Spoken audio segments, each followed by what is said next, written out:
मैं हूं नबी सती, और जैसे कि आप जानते हैं कि हम पूरे पाकिस्तान के जो इलेक्शन होने वाले हैं, आम इंतखाबात जिसको कहते हैं जनाब, 2024 8 फरवरी को होने जा रहे हैं, उसको हम जो है वो ना सिर्फ ऑब्जर्व कर रहे हैं बल्कि ग्राउंड की रियलिटी भी आपको बता रहे हैं। 2018 में मैं, क्योंकि अभी हमने देखा कि केपी के एक तरफ से हम कर रहे हैं, आज कोशिश होगी कि जो हज़ारा डिवीज़न है उसमें कुछ एरियाज़ ऐसे थे जिसको हमने अभी तक डिस्कस नहीं किया था। फिर हम मालाकंड डिवीज़न अलग से पूरा का पूरा है, जिसमें चित्राल, स्वात और जो मालाकंड के कुछ एरियाज़ है। फिर पेशावर के मज़ाफ़ात हैं, पेशावर और मर्दान में इस वक्त क्या पोजीशन है।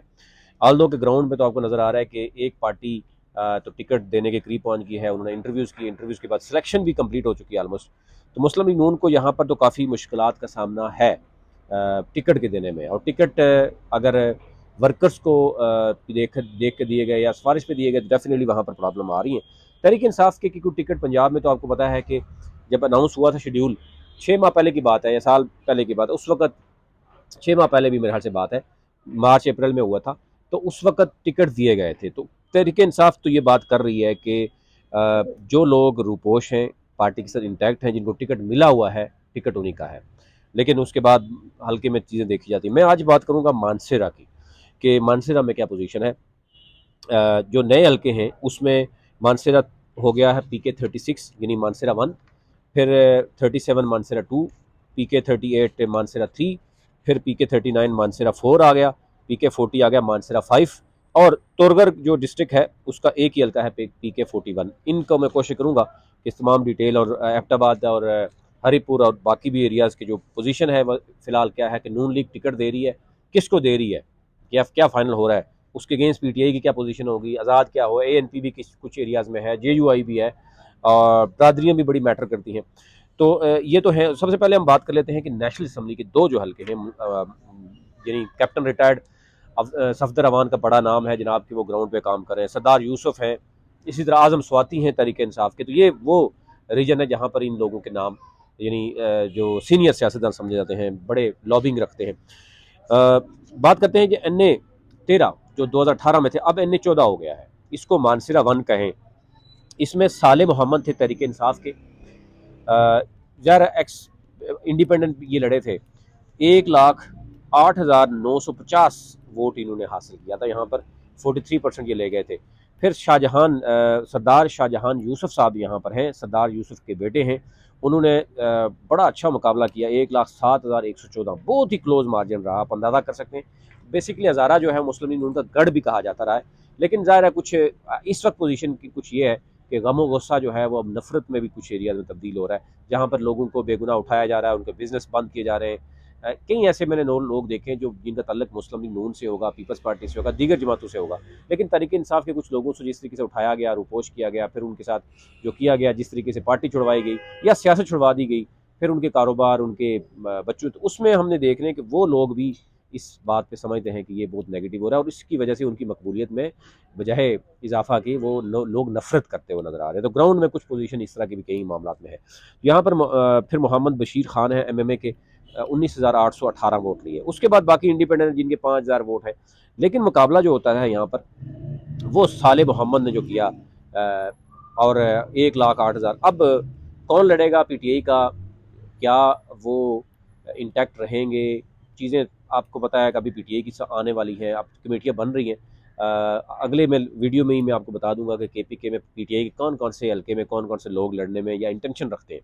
फिलहाल आपको पता है कि जब कमेटियाँ बन रही हैं, कमेटियों के बाद जो रिकमेंडेशन जा रहे हैं तहरीक इंसाफ के, वो पंजाब से भी और इधर से भी जा रहे हैं कि किस किस कौन कौन सेक्स को किस किस जो कॉन्स्टिट्यूंसी में मौजूद है, अभी तक पार्टी के साथ इंटैक्ट है। तो यहाँ पर अब जो हल्के चेंज हुए हैं उसमें भी बताया जा रहा है, ये मानसरा शहर और मफादात जो मजाफात हैं उसका ये शहर है, और ये NA 14 न्यू हो गया है।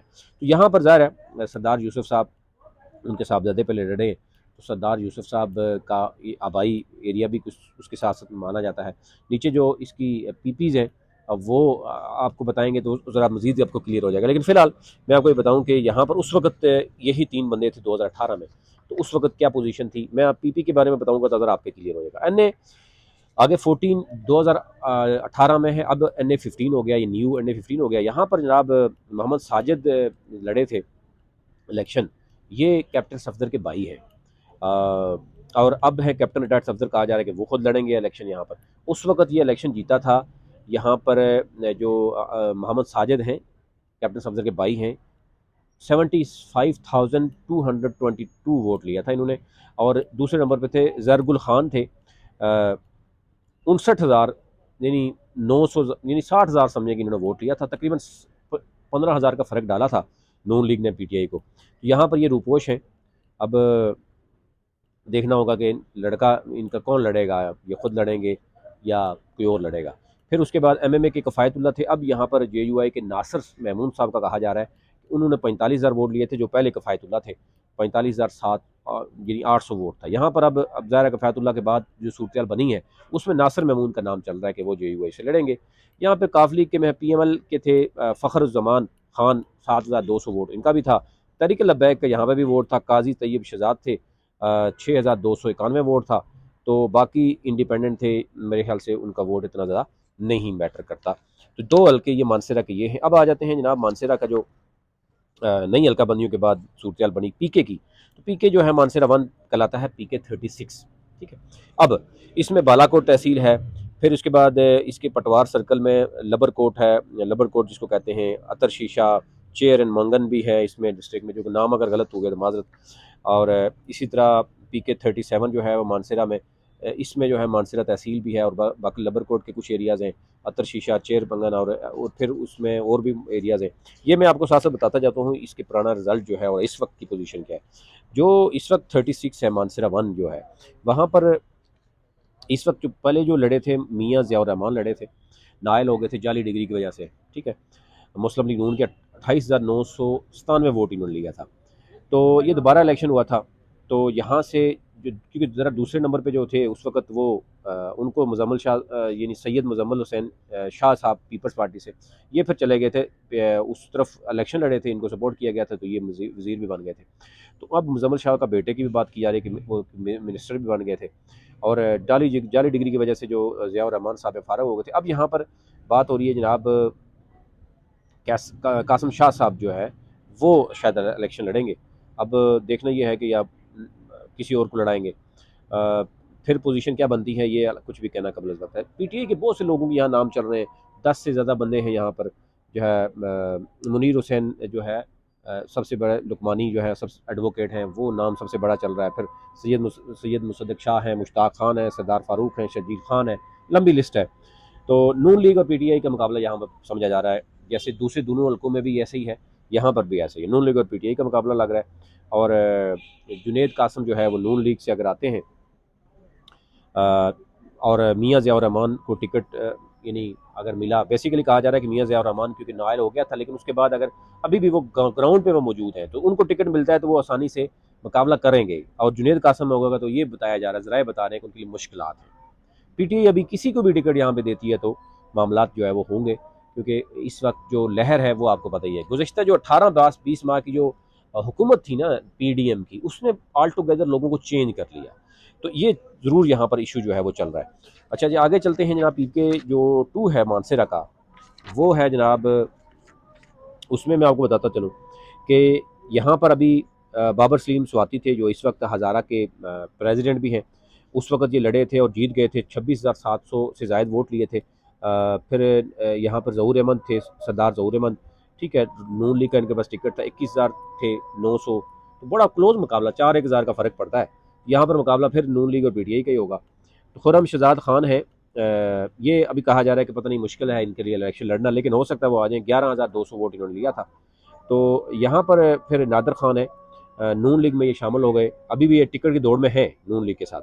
तो सरदार ज़हूर जो है ना, वो इनका वोट बैंक कहा जा रहा है दूसरे हल्के में चला गया, इनके लिए मुश्किलात है।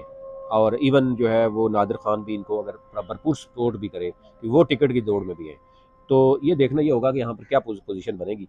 लेकिन बाबर सलीम स्वाति जो है यहाँ मजबूत है, पीटीआई की ज़रा उधर के वो भी हैं।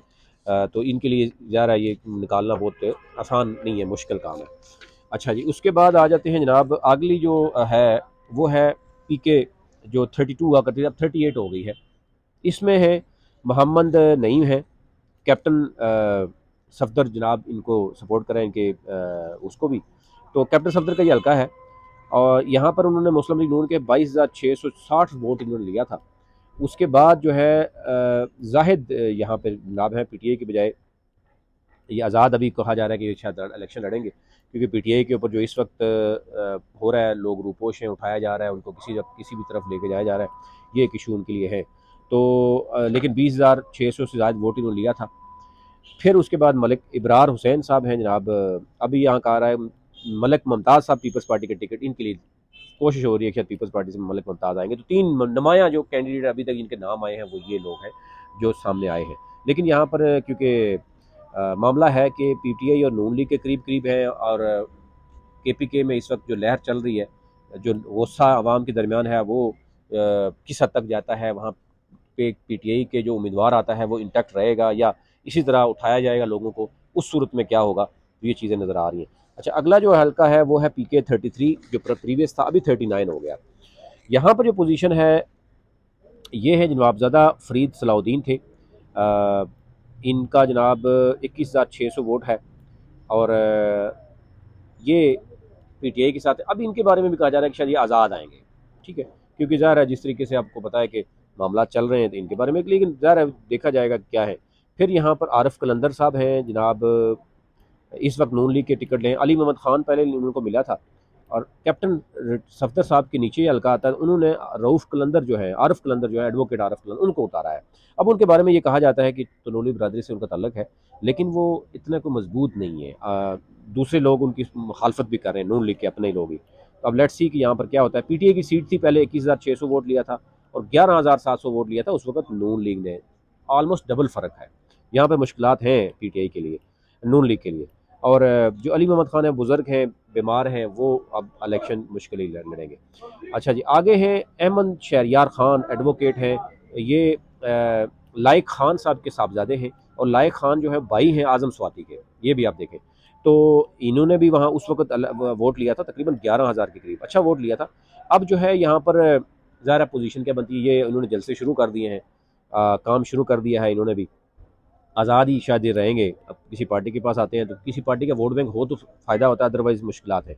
फिर इसी तरह जो वज़ीर ज़मान ख़ान हैं, ये काफ लीग में थे, ये अब नून लीग में शामिल हो गए। तो नून लीग के अंदर जो है वो इस टिकट की दौड़ में काफ़ी लोग एक दूसरे के ख़िलाफ़ भी लड़ेंगे, आज़ाद भी लड़ सकते हैं, तो उसका फ़ायदा ज़रूर हो सकता है।